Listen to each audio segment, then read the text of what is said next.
Deanna Denise Holland. In 2004, Deanna Denise Holland, then 35 years old, resided in Alton, Illinois. She fought drug addiction, living a nomadic life, and was a mother of 4 children. From different fathers, the majority of her children never even met her.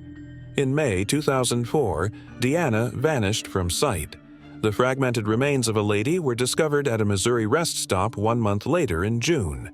On June 28, 2004, maintenance personnel in Warren County, Missouri, made the find while walking down a slope at a rest area off of Interstate 70. The woman had lost her head, legs, and hands. When discovered, all she had on was a black bra. Her body had not decayed as police observed at the time, indicating that she had probably been killed a few hours earlier. From the crime scene, a knife was also found in a nearby sewer. There were also a few other hints. The day before the torso was discovered, witnesses reported to authorities that they had seen a white utility van in the vicinity. The woman had a history of appendectomy and cesarean section, as evidenced by a number of scars. Sadly, the woman's identity eluded detectives, and the investigation was abandoned. In order to check for potential matches, Missouri Crime Lab experts requested that family members of missing girls who fit the description of the unidentified woman submit their DNA samples in 2016. 3 of Deanna Howland's offspring provided their DNA samples, and someone struck a match. The children were told that their mother had gone missing and that the woman whose torso had been discovered in the Missouri rest stop was her.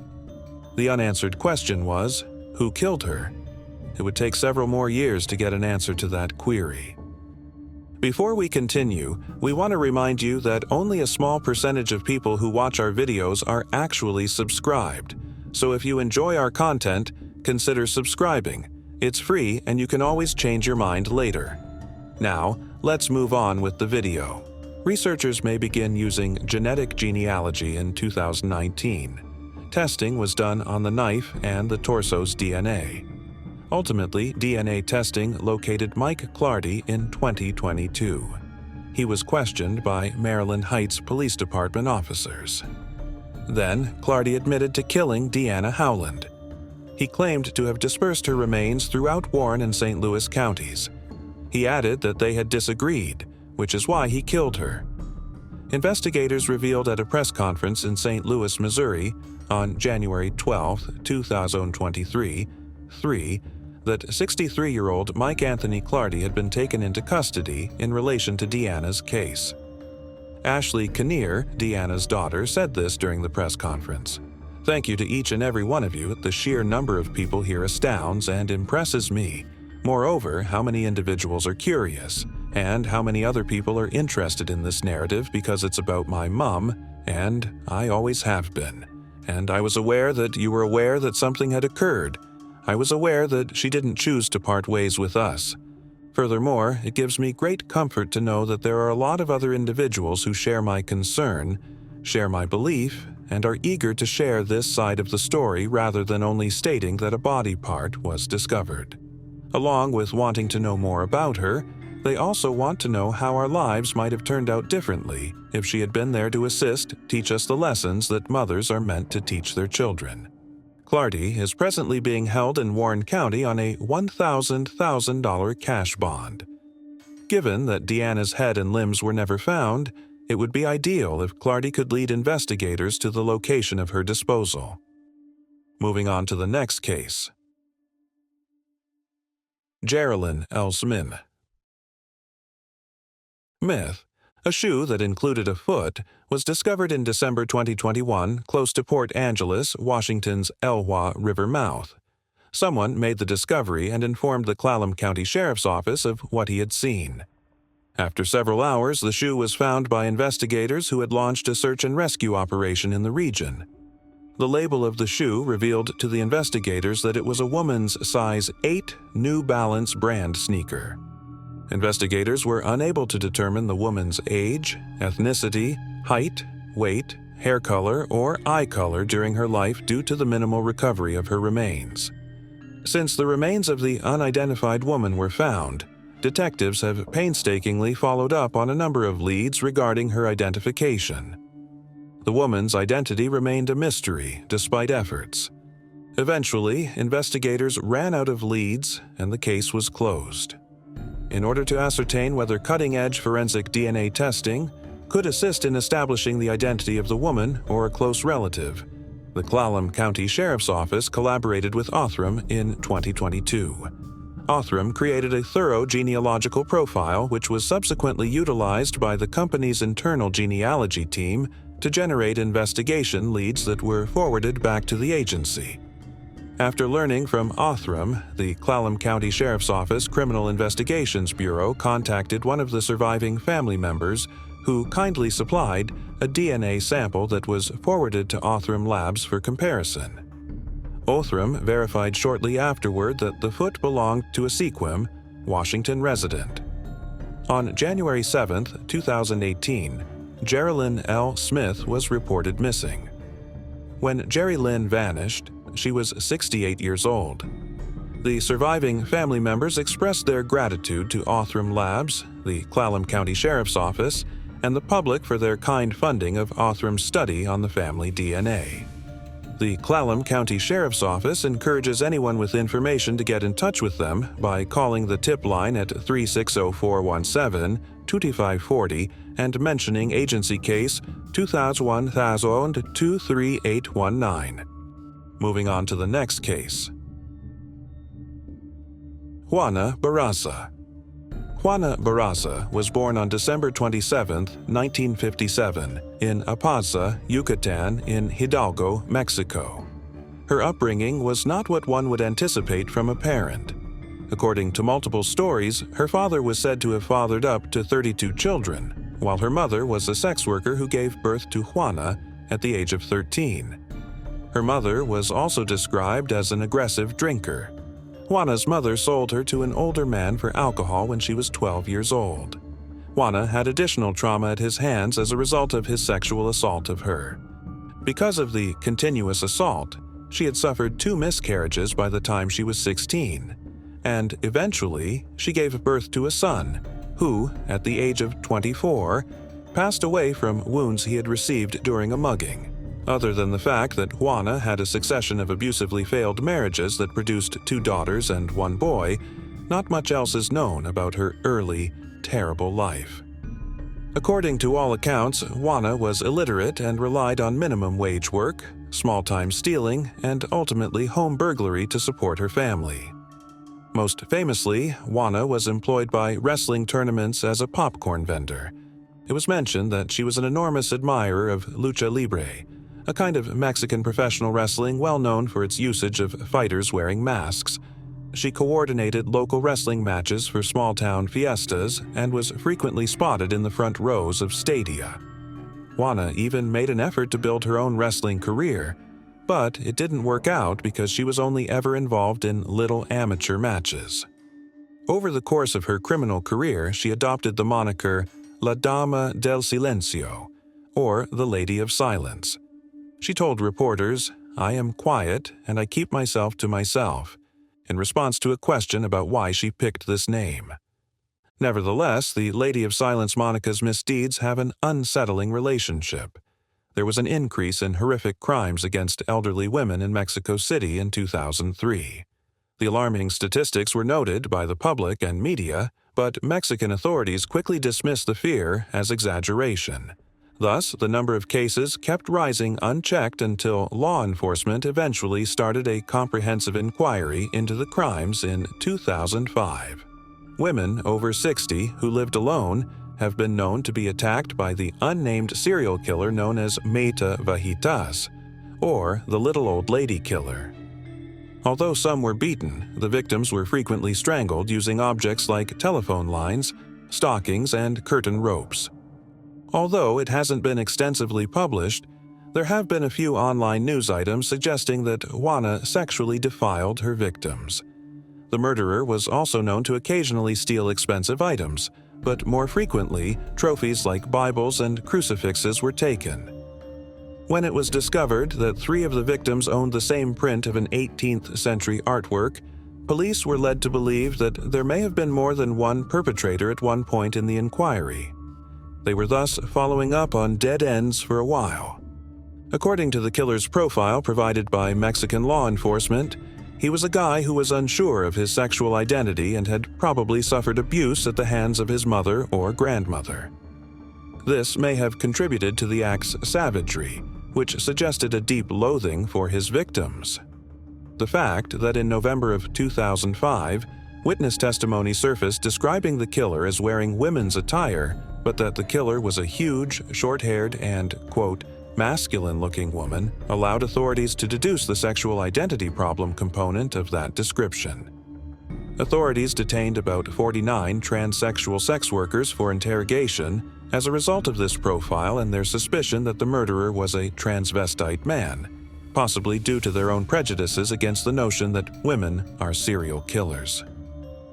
The LGBTQ community and the media were greatly offended by this, and journalist Joe Tuckman of The Guardian called the police's conduct ham-fisted. 2 months later, investigators started taking fingerprints from unidentified remains in the morgue in the hopes that they would identify the serial killer they thought had committed suicide.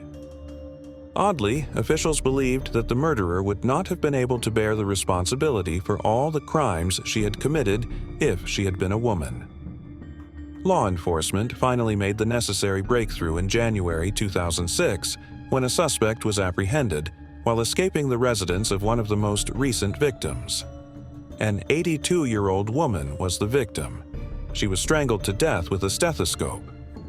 Just before tripping over the body, the old woman's lodger witnessed the murderer flee, and the perpetrator was apprehended by passing police and neighbors. When the 48-year-old mother of four, Juana Barraza, was revealed to be the murderer, both the police and the media were taken aback.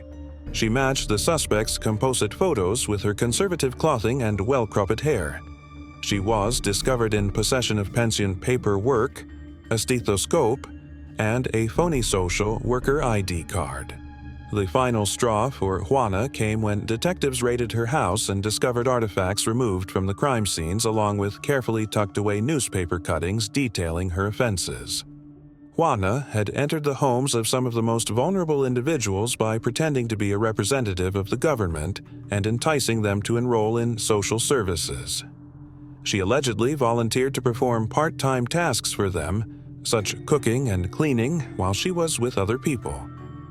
Juana was said to wander around areas in search of elderly people living alone. Juana's fingerprints linked her to at least 10 further killings after she was apprehended. According to some sources, she went on to confess to 4 crimes, while the majority of records state that she only confessed to 1, the murder of Ana Maria de los Reyes, who was the victim of the crime she committed right before she was apprehended. She stated that she had become enraged with the old woman, and that her outburst was a result of her own mother's unresolved grievance, who passed away in 1980. Juana disclaimed any knowledge of the other cases. In the spring of 2008, during her trial, prosecutors tried to accuse her with 27 fatalities, and they even claimed that she might have been guilty for as many as 40. In the meantime, Juana's defense said that she was mentally unfit and that she was being exploited as a scapegoat to appease the public and the media. However, this did not work out. Juana was found guilty on March 31, 2008, of 16 counts of murder and aggravated burglary. She was given a jail term of 759 years. Juana had her 2 youngest children, ages 13 and 11, living at home with her when she was arrested. They were both sent to live with their older sister, who had left the family early in marriage and yet maintained a strong relationship with their mother. All accounts agree that Juana and her kids had positive, healthy connections, and that the kids were well-mannered and amiable. Juana married Miguel Angel, a 74-year-old prisoner serving a life sentence for murder, while she was incarcerated. On their wedding day, the couple met by mail and went on their first date. The couple reportedly spent just 2 hours together, seeing one other 3 times after that. The union disintegrated in less than a year. Juana, The first female serial killer in Mexico history will probably serve the remainder of her time behind bars. When she turns 100 years old in 2058, she will theoretically be eligible for release. Moving on to the next case. Catherine and Sheila. John and Mary Lyon were born in Kensington, Maryland, with Catherine and Sheila. Jay, the elder brother of the two sisters, became a homicide investigator after graduation. Their father, John Lyon, was well known for hosting WMAL radio. The family lived in a peaceful middle-class neighborhood at a time when parents were less worried about unexpected disappearances and kidnappings. It was common for parents to let their children play outside. Back then, when everyone looked out for each other's children, things were simpler. Sheila and Catherine were both honor roll students at school. Like most youngsters, they had posters of Kenny Loggins and John Denver in their bedrooms, and they kept their money in piggy banks. On the first day of their Easter break from school, Catherine and Sheila decided to walk to the nearby Wheaton Plaza Mall. The plan was to go to the Easter exhibitions in the afternoon and have dinner at the Orange Bowl Pizza Place, which was located around half a mile away from their residence. They left at 11 a.m. and agreed to return to their homes by 4 p.m. By 7 o'clock that evening, the Lyon sisters' parents had phoned the police because they had not returned home. The police went through every tree stand and weed patch in order to conduct a comprehensive search. The police also sent scuba divers inside every abandoned house and building, as well as into storm sewers and ponds. Neighbors of the Lyon offered their time to scour the woods and streets. Months of intensive search work yielded hundreds of tips and much media attention in the months-long hunt for the Lyon sisters. But when the tips dried up, the Lyon family started to lose hope and got anxious for information. The sisters were at the mall at 1 p.m., according to witnesses who told the police. A little child who knew Catherine and Sheila told the police that he saw the two of them talking with an unnamed man who looked to be in his 60s and was wearing a brown suit outside the Orange Bowl. He told about the children speaking into the microphone close by and the man moving about with a tape recorder concealed inside a brown briefcase. About 2 weeks after the two girls disappeared, a witness in Manassas, Virginia, stated that she saw them bound and gagged in the back of a 1968 Ford station wagon. The police later categorized this lead as dubious. A media frenzy surrounding the tragedy resulted in calls from people seeking attention, psychics, and extortionists. In the weeks that followed, calls were placed to the Lyons' residence. Calls were made requesting money as ransom for the girls. One man gave the Lyons instructions to leave $10,000 in an Annapolis courtroom washroom. The Lyon family was then given instructions by the authorities to pay a little ransom of $101 in the briefcase, sufficient to render it a federal offense. However, the ransom was never paid. An 18-year-old boy named Lloyd Welch went to the Wheaton Plaza Outlet Mall, the location of the Lyon sisters' final known whereabouts, a week after they were abducted. Approaching a security officer, Lloyd Welch disclosed that he had been there when the girls vanished from the shopping center. Lloyd claimed to have seen the girls talking to a man prior to their abduction. The background of Lloyd Welch was not generally known. Welch was a carnival worker who was thought to as a nomad since he moved from town to town. He was interrogated by the police and put through a lie detector test. But Lloyd did not pass the lie detector exam given by the police.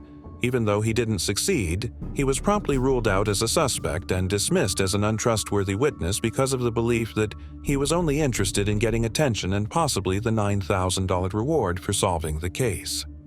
As the investigation goes on, a small child who was the Lyon sisters' friend offers yet another reliable lead. Fearing reprisals, the girl's identity has been kept a secret until now. She said she saw a man who might have kidnapped Sheila and Catherine. She said the man was white in his late teens or early 20s with scars and acne on his left cheek. He was also dressed shoddily. The girl said the man was glaring at her so hard with the maul that she had to get up to him and say something. The suspect was sketched by the police, but they kept it confidential. After exhausting every lead, the Lyon sisters' investigation was abandoned for a while. 2013 saw detectives examine the cold case of Catherine and Sheila Lyon. They went through case files containing witness testimony, sketches of possible suspects, and interviews. They focused on Lloyd Lee Welch, an 18-year-old who gave a statement to the police in 1975 at one point. In his interview, Lloyd Welch gave a detailed account of the kidnapping of the Lyon sisters, claiming to have witnessed it. As previously said, officials at the time didn't think much of Lloyd Welch since they thought he had given them fake information to get the reward money. As they continued to go over the case files, investigators saw that Lloyd Welch looked like one of the composite sketches from the 1970s that showed the possible kidnapper.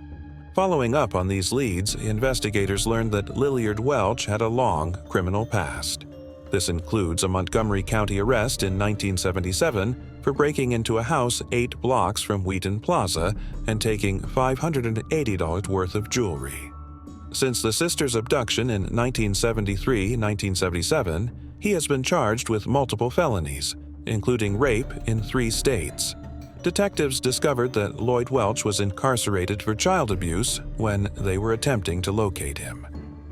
To try and make a link between Welch's case and Catherine and Sheila's, they paid him a visit in jail. When detectives encountered Lloyd Lee Welch in the prison where he was being housed, they were shocked by what he told. "Why you are here is known to me." Lloyd Welch remarked, "You're here about those 2 missing kids." Welch was a carnival worker who was thought to as a nomad since he moved from town to town. In 1975, Welch worked for a carnival firm and traveled the nation. It was when he was in Maryland that Catherine and Sheila Lyon disappeared.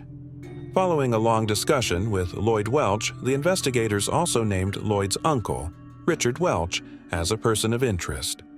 They believe that in the late 1970s, he worked as a security guard in Wheaton. Although Lloyd Welch admitted leaving Wheaton Plaza with the Lyon sisters, he denied in the strongest terms that he had hurt them. After allegedly taking the girls to his uncle's land in Bedford County, Virginia, he claimed to have lost contact with them. According to Lloyd Welch, his father and uncle sexually assaulted the girls, killed them, and then set their remains on fire. Because Lloyd Welch's father had already passed away and there was no evidence to file a charge against his uncle, detectives are unable to independently confirm his statements. Amidst these disclosures, the detectives got an unexpected call that will ultimately lead to a breakthrough in the case. Police were informed by Henry Parker, a cousin of Lloyd Welch, that during a visit to his Virginia home in December 1975, he helped his cousin take out 2 duffel bags. Parker claimed the bags were covered with red stains and smelled like death.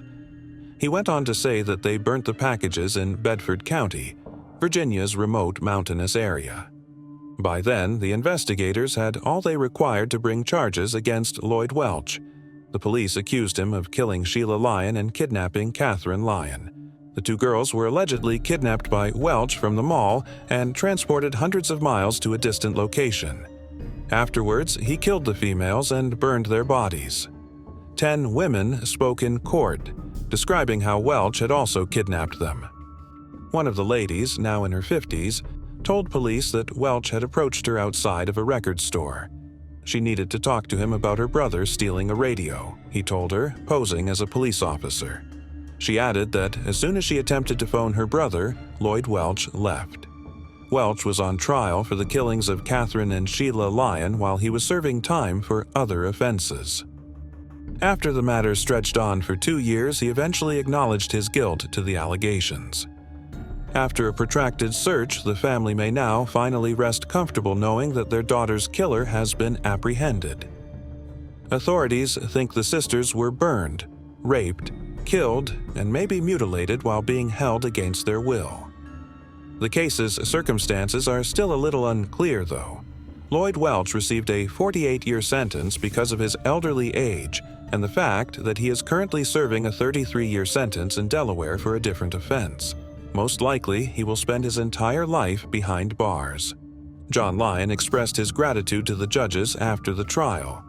For him, his wife, and his 2 boys, the past 3 years had not been easy. He did, however, thank the police working on the case stating that throughout the previous 3 years, they had treated his daughters like their own, and he would always be appreciative of that. The loss of Catherine and Sheila profoundly changed the dynamics within the Lyons family. John Lyon began serving as a victim's advocate in Montgomery County, helping other families cope with grief and loss.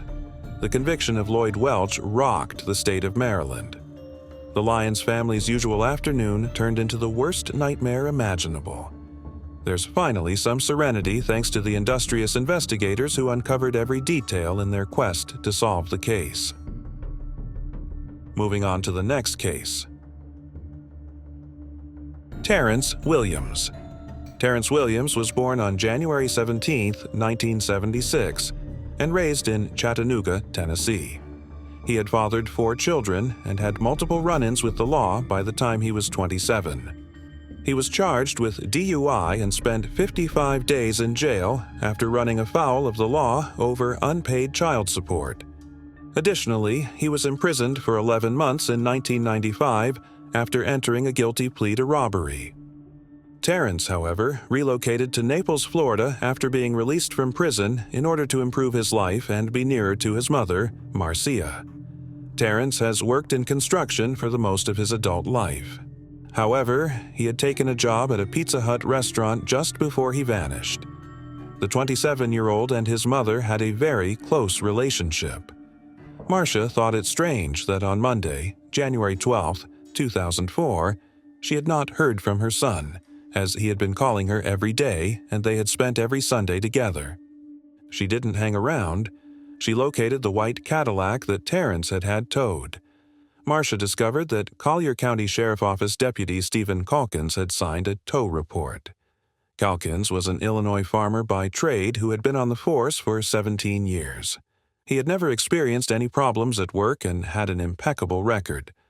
Calkins was a married father of 3 who had previously won praise for his assistance in removing an overturned pickup vehicle from a man who was suffocating to death.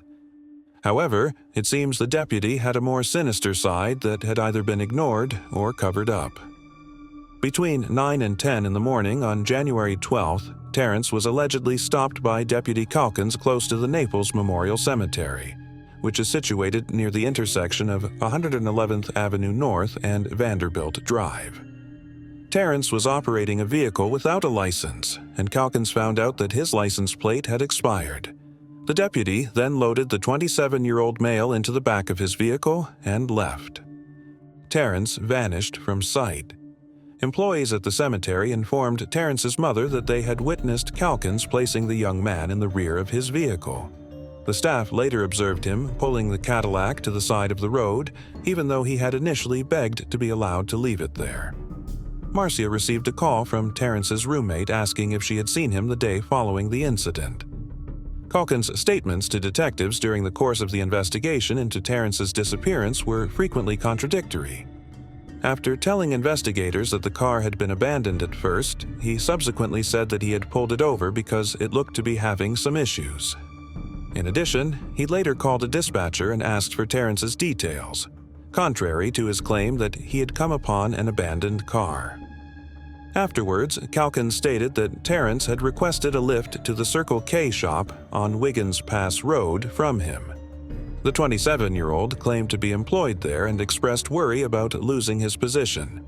Terrence had long dreadlocks, but the deputy claimed he seemed like a very clean, well-spoken, respectful young man, so he agreed to drop him off. Calkins made the decision not to arrest Terrence when he informed him that his registration was in the Cadillac's glove box as they were driving to the store. The deputy drove back to the older car after dropping off the 27-year-old and checked, but the glove box was empty. Calkins, mortified, called the Circle K store and discovered that Terrence was not one of their employees. The 27-year-olds were not captured on camera, and investigators' review of phone records did not reveal that Calkins had made a call to the business. Nobody who worked at Circle K remembered ever speaking with him. The deputy, however, was unable to explain this disparity. Throughout the course of the investigation, Calkins took 3 polygraph examinations. He failed the question. "Did you stay in touch with Terrence after you dropped him off at the Circle K?" The deputy said. no in response.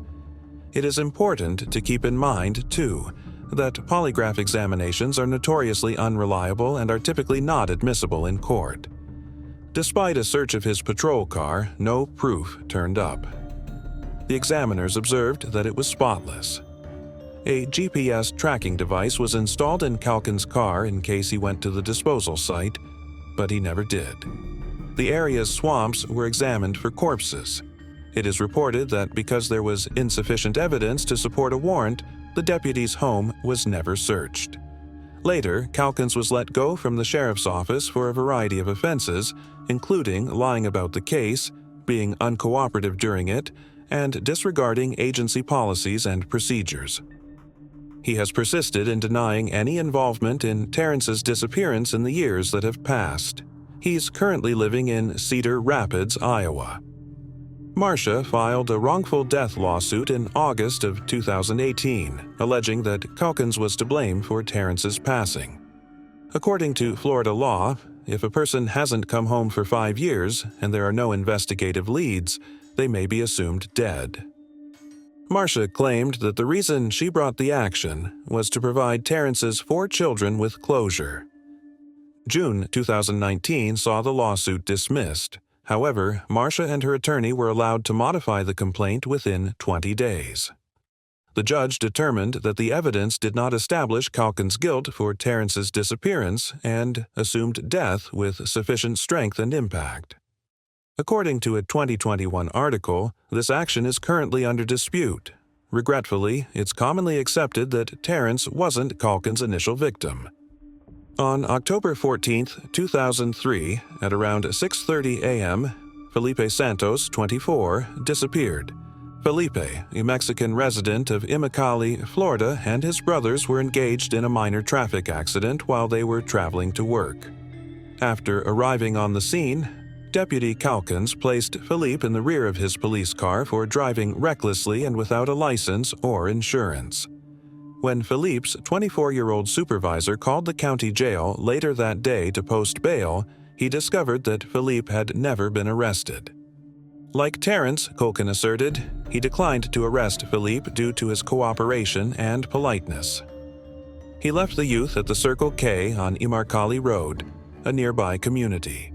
The driver, who was involved in the incidents, however, said that Calkin appeared irritated by the 24-year-old's lack of documentation, and that he had just mentioned that he was sick of stopping individuals who were driving without licenses. Despite a complaint from Felipe's family, Calkin was found not guilty. The 24-year-old is thought to be dead because he hasn't been seen or heard from since. Terrence's mother thinks her son has passed away as well.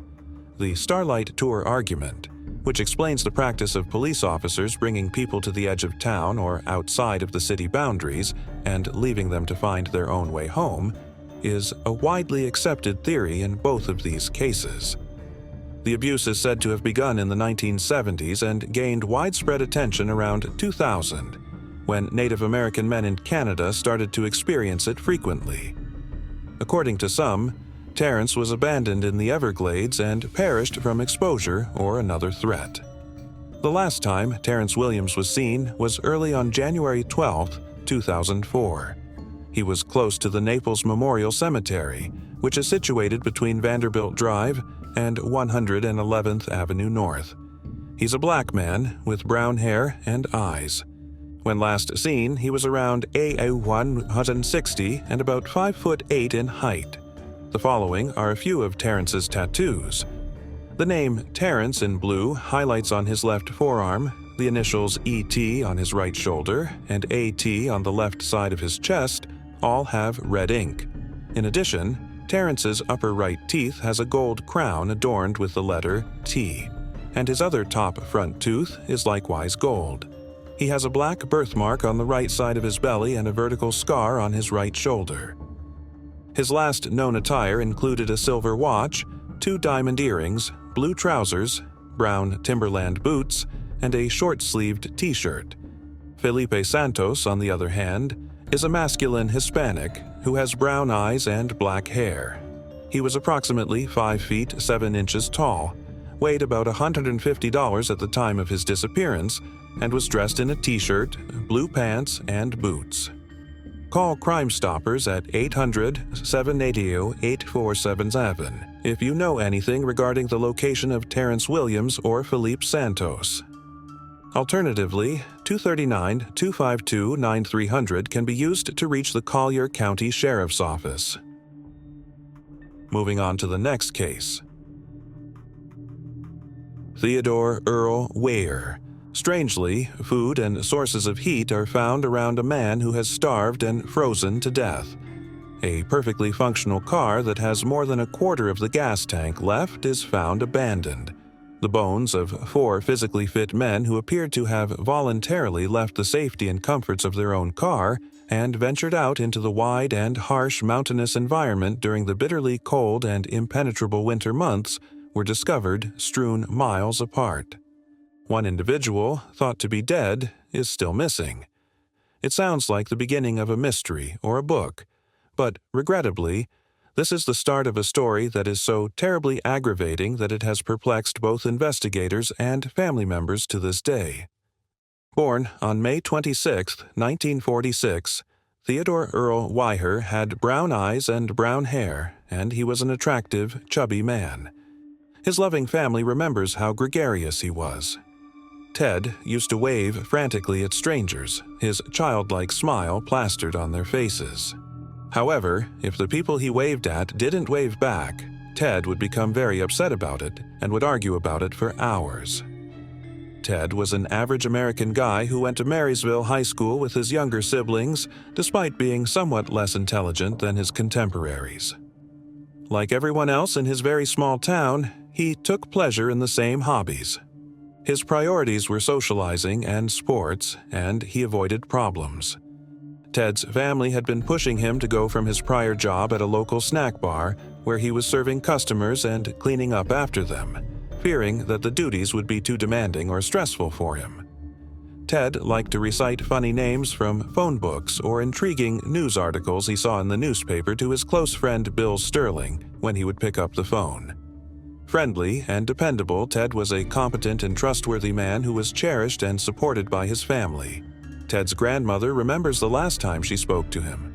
Ted's grandma watched him go as she usually did on cold days and nights and yelled after him, "You need a coat." "Oh, Grandma, I won't need a coat, not tonight," was his kind reply. Ted's grandmother and he couldn't possibly realize how mistaken they were. Jackie Charles Hewitt had only been alive for 24 years. Standing at 5 feet 9 inches and weighing 60, he was remembered for being slow to react in social or professional settings and for having a slight droop to his head. Ted loved his brotherly relationship with Jackie Hewitt, who accompanied him everywhere he could. Ted was also protective of Hewitt, assisting him with everyday activities at the Yuba City Gateway program, where they spent a lot of time during the day, and even going so far as to feel like an elder brother to him. William Lee Sterling, a 28-year-old man born on April 5, 1949, weighed 170 and measured 5 feet 10 inches tall. Those who had the pleasure of meeting him remember his pale blue eyes and dark hair contrasted greatly. William Sterling was a kind and giving man who frequently spent endless hours going to mental hospitals and reading religious materials he would obtain at the library to the patients. Sterling was characterized as being extremely devout and devoted to God's writings and the propagation of his message. William had a special bond with Jack Madruga. Born on June 18, 1947, Jack Anton Madruga, 30, was described as thick-set, weighing approximately 190, with brown hair and brown eyes. He was 5 feet 11 inches tall. Jack was a former U.S. Army soldier who had served in Vietnam and a graduate of high school. Jack worked as a line worker for Sun Sweet Growers, one of the biggest growers and processors of dried fruit in California, until he was put off in November. Some people thought that he lost his job because of his cognitive ability. Despite his reputation for being slow, Jack held a driver's license from California and was skilled enough to drive his cherished 1969 Mercury Montego, which was eye-catching and blue and white, around in comfort and safety every day. Gary Dale Mathias was the most recent addition to the team. Gary, who weighed 170 pounds and stood 5 feet 10 inches tall, had light brown hair and hazel eyes. His family claims that his large lensed spectacles, which are constantly magnified, are necessary to his vision because without them, he would effectively see double. At the age of 25, Gary worked part-time as Bob Klump, his stepfather, an assistant gardener who ran a small landscaping company. Gary was also getting paid by the U.S. Army for his disability. Gary, like Jack Madruga, had been in the Army, but 5 years before he vanished, he had been serving overseas in Germany when he had drug issues and a mental health issue, leading to his psychiatric discharge. Gary was placed in pharmacological treatment for paranoid schizophrenia at the age of 20, taking Cognitin and Stelazine to address what his stepfather referred to as his haywire periods following his military discharge. Gary was compliantly taking his prescribed drugs, and according to one of our excellent success stories, he hadn't experienced a psychotic episode in more than 2 years. However, it didn't mean he had avoided problems completely. He was described as having a high-functioning level, but when put in demanding or stressful settings, his functionality declines. These boys were expected. They were safe at home if they weren't out supporting their parents or engaging in straightforward healthy activities like going to a sporting event or getting a bite to eat. The 5 men were a member of the Gateway Project, a day program for people with mental disabilities. The Gateway Project, a day program for mentally challenged people in Yuba City, is no longer in operation. The 5 men got to know one another and worked together on this initiative. A few months before the boys vanished, Gary, who also met them at the day program, had only recently begun traveling with the group. Even though the boys were described as intellectually challenged in a 1978 article that appeared in a local newspaper while they were still missing, that piece was untrue. Ted Wahier's mother remembered her son's ability and empathy, as well as those of his friend, William Sterling, a fellow missing youngster. Her account of a particularly terrifying civic duty shows the 2 young men's aptitude and understanding. Once, when someone overdosed on Valium, Ted and Bill assisted the person in getting to a hospital. The boys' helpful deed demonstrates both the capacity of their intellect and their heart.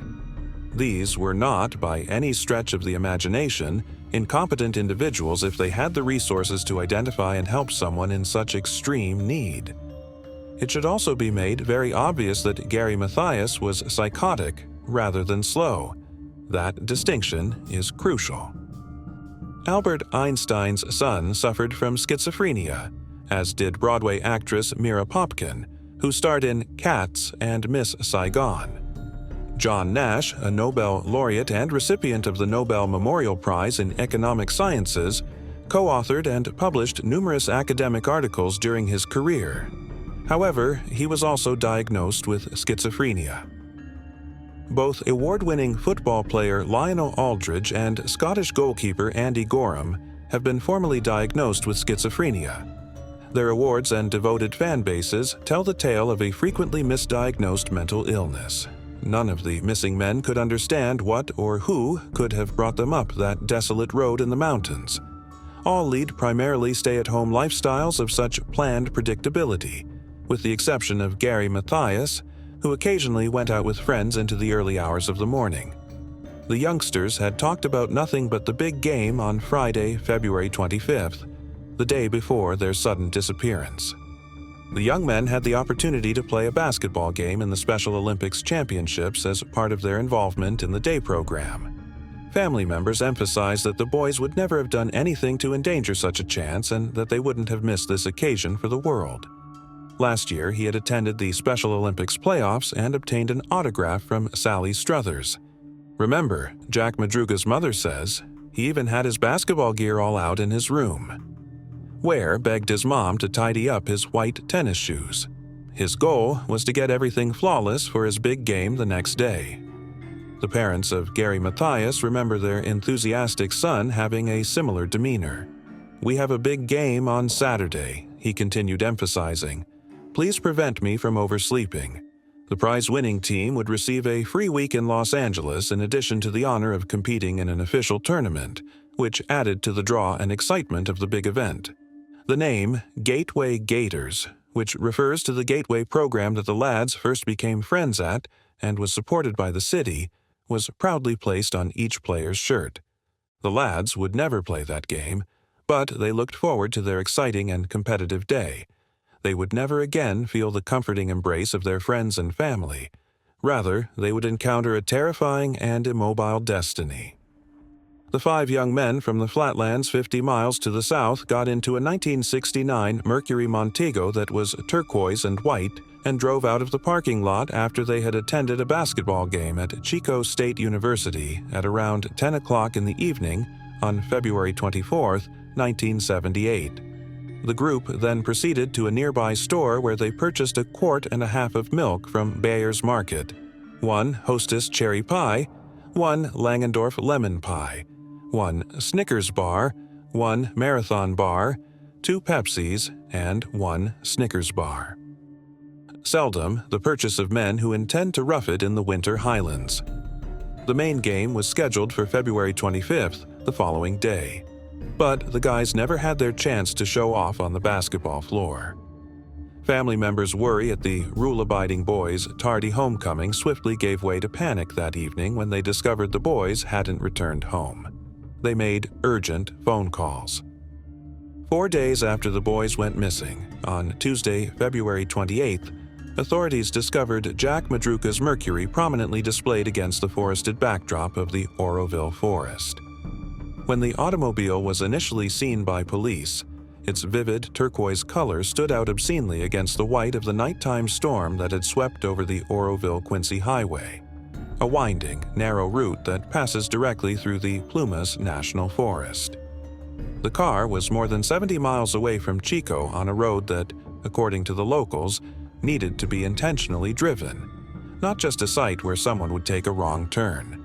Any vehicle or passenger would notice that this route was visibly different from the typical scenery in the vicinity due to its narrow curves and twists, setting it apart from the nearby highways and freeways.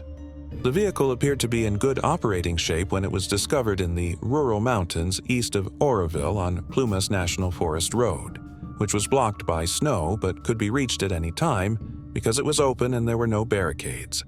It had a quarter tank of gas when it was stopped in the middle of a gravel road northeast of Oroville, but the keys were missing. The car was a little stuck after roughly 10 inches of snowfall that night, but not immobile for 5 healthy men like the missing teenagers. Family members said that the men, who were wearing street clothing and low-cut shoes, were ill-prepared for the weather in which they found themselves. Given the wintry conditions in which the automobile was parked, they risked getting frostbite quickly in the deep snow. Their empty wrappers showed that everything they had bought from the corner store had been consumed, save for the half-eaten Marathon bar that they had left in the back seat of their car. Bar, which they had left in the back seat of their car, and was half gone. The hefty American car, with its low muffler and robustly reinforced suspension, escaped unscathed by the rugged terrain, leaving no dents or scrapes on its undercarriage. Although family members claimed that none of the boys knew the road, investigators surmised that this would mean the drivers were extremely cautious or had perhaps been in that area before. The day the automobile was discovered, February 28th, a blizzard had blown through the woods, dumping 9.5 inches of snow on the top mountain. The search teams endured hardships trying to find any information regarding the group's whereabouts as they ventured out in large numbers over the rugged terrain on horseback or in four-wheel drive vehicles. Search and rescue dogs were used by some staff members to comb the mountainside for any information on the men's whereabouts. Counties in the San Francisco Bay Area, as far away as 150 miles, had offered their assistance in the search. The weather was so harsh and the terrain so uneventful that the search party almost lost men in the terrible conditions. Several times the search had to be canceled because it was too unsafe to continue in the cold and snow. All they could find, though, was their automobile. A childish commitment to the rules was one of the characteristics of many of the boys' modestly decreased cognitive processing skills. Jack Madruga's mother remembers her son's deference to authority figures and thoughtfulness for her. Melba Madruga recalls, "I'm sure he would have come home straight from the game." he would never have willingly ventured into the mountains that evening. Close quotation.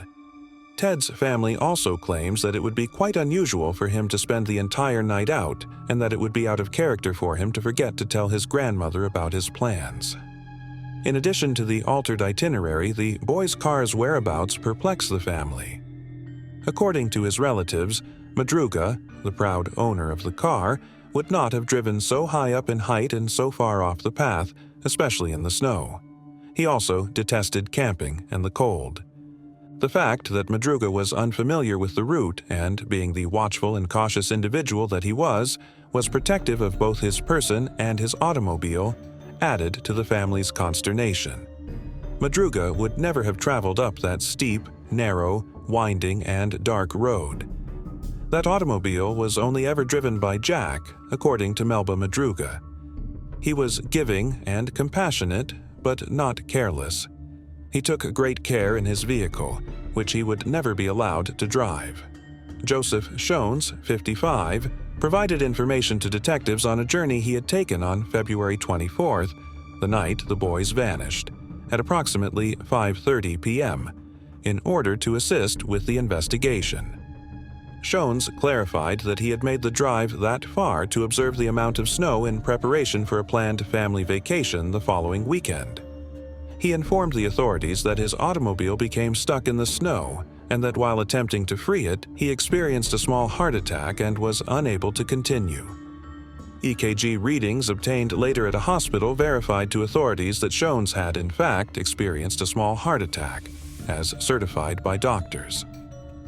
All of this occurred to Shones, not far from the spot where the boy's automobile was discovered 4 days later, about 150 feet away. Shones felt calm enough to go into his car, switch on the heat, and sit down in the seat, where he would spend the night following the initial shock of the heart attack.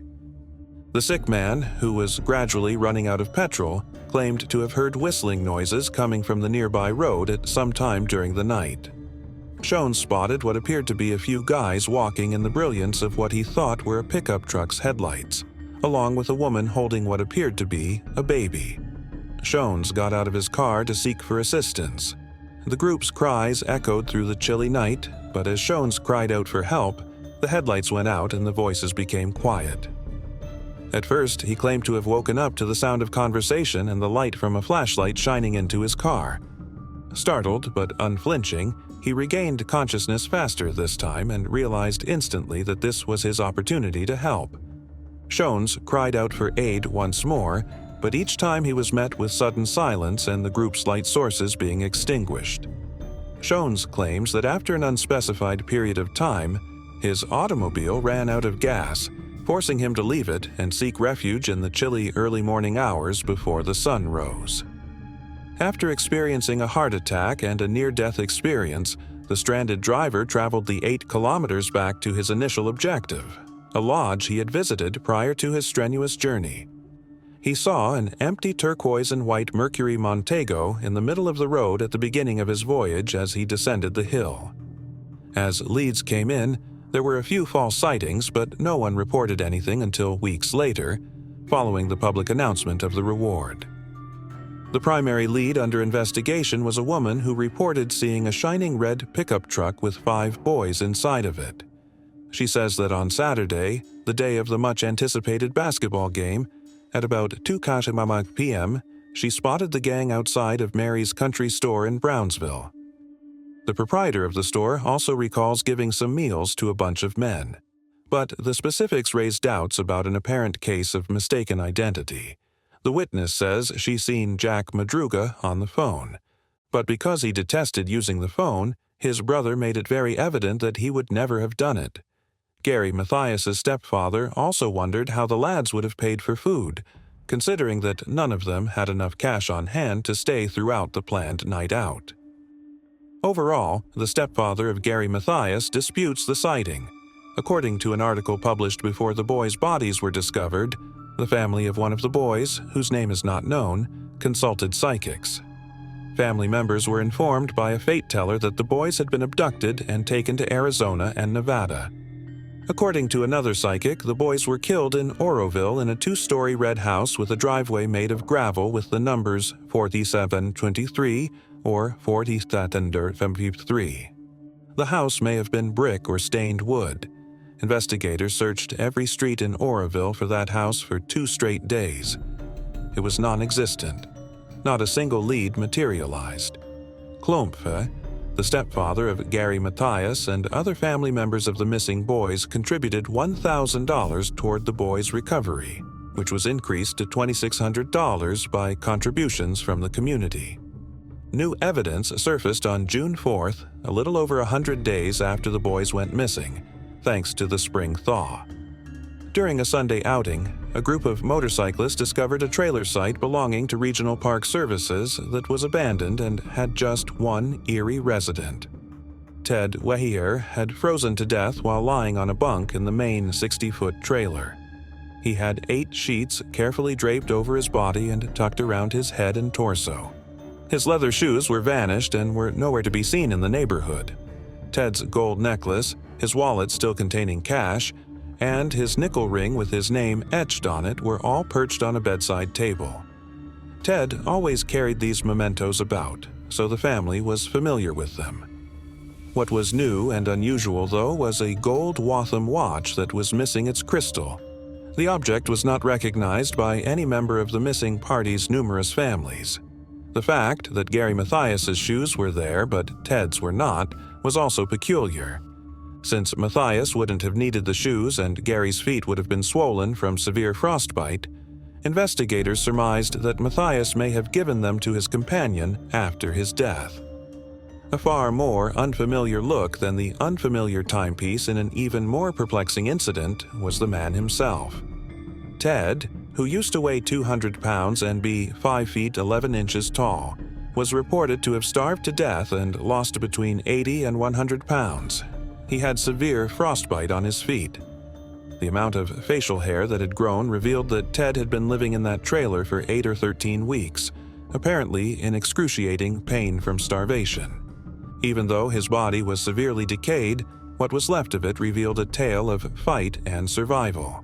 Ted Wehier lasted an estimated 8 to 13 weeks until famine and the weather claimed his life, as evidenced by the growth of his beard, which had grown over an inch.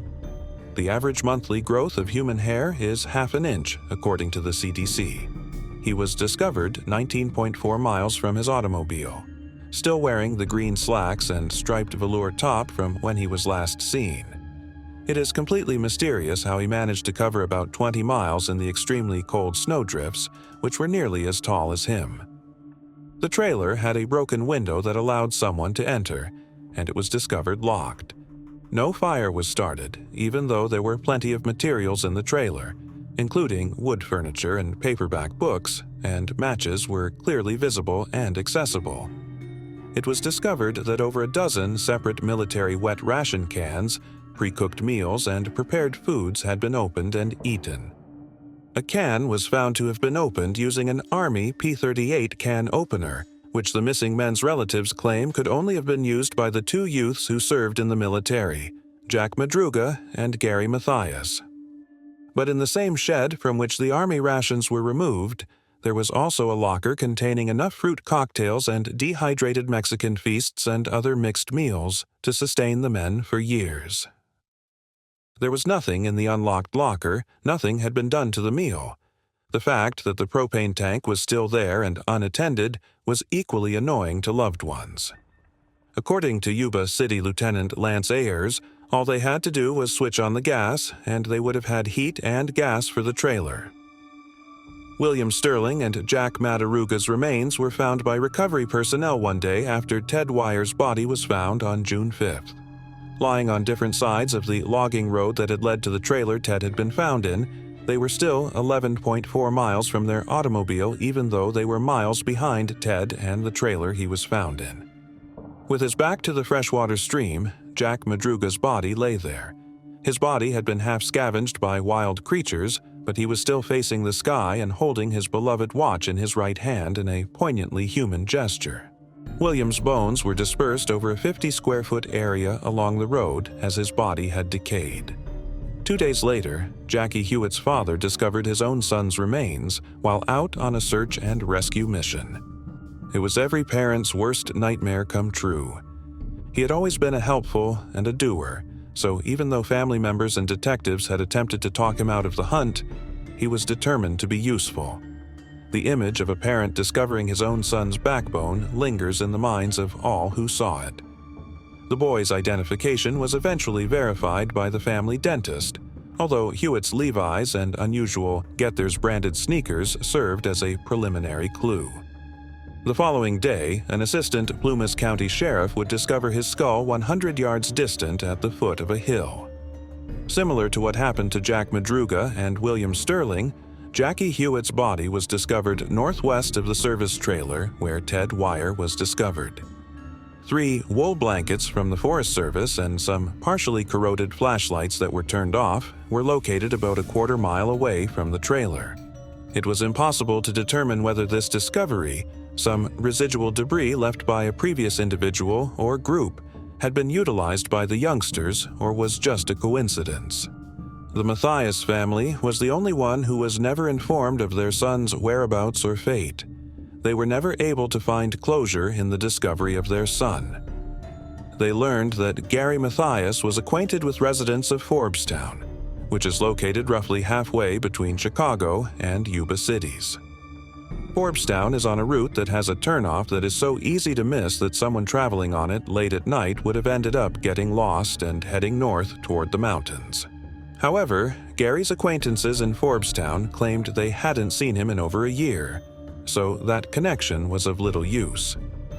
There are many theories explaining the rationale and reasoning behind these terrible deaths, but one thing stands out above the rest. In below-freezing temperatures, logic and reason are rendered meaningless. We may not understand these guys' behavior, but after being in the cold for a while, delusion and confusion might have taken hold. However, that doesn't explain why they left their automobile behind. The most valuable item that Jack Madruga had was an automobile that he only permitted other people to drive, and that he would only take out when absolutely necessary. Why abandon a perfectly fine car that, according to eyewitnesses, wasn't even really stopped in the snow? When it became clear that their journey into the woods would be fruitful, why not turn around and keep going through the chilly, dark night? After walking for 10, 15, or 30 minutes, why not turn around? Why not head back to the gas-powered, still-functioning car for warmth when the woods have shown to be so barren that you could walk for weeks without coming across another structure or human? Ted was starving, so why was he surrounded by dehydrated food? And why was he immobilized, lying close to a propane tank that was full? Friends and family still ask inquiries like these, to name a few. Thanks for watching. We hope you enjoyed exploring these intriguing cold cases with us. If you found the video fascinating, don't forget to give it a thumbs up and subscribe to Cold Case Mystique for more deep dives into unsolved mysteries. Your support helps us bring you more compelling content. Leave a comment below with your thoughts or any cases you'd like us to cover next. See you in the next video, and remember, the search for truth never stops.